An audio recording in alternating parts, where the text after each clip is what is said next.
أهلا وسهلا ومرحبا بكم.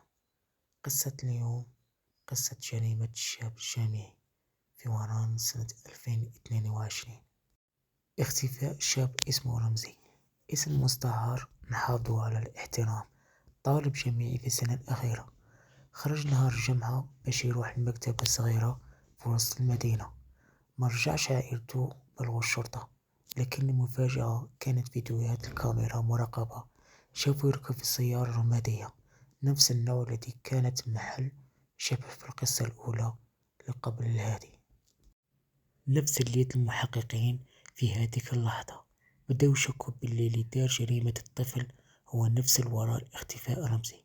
بعد تحريات دقيقة اكتشفوا أن السيارة تابعة للأخ المجرم الأول، والذي كان هو آخر متورط معه في تنظيم الإرهابي.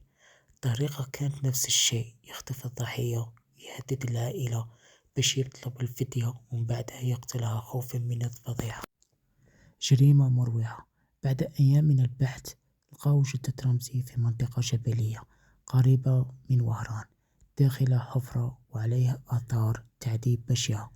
المجرم حاول يحرقها باش يضيع الأدلة، لكن الشرطة اكتشفت بقايا الهاتف الضحية، ومن خلاله تأكدوا من أن الرسائل ومكالمات التي تربط بالجنات.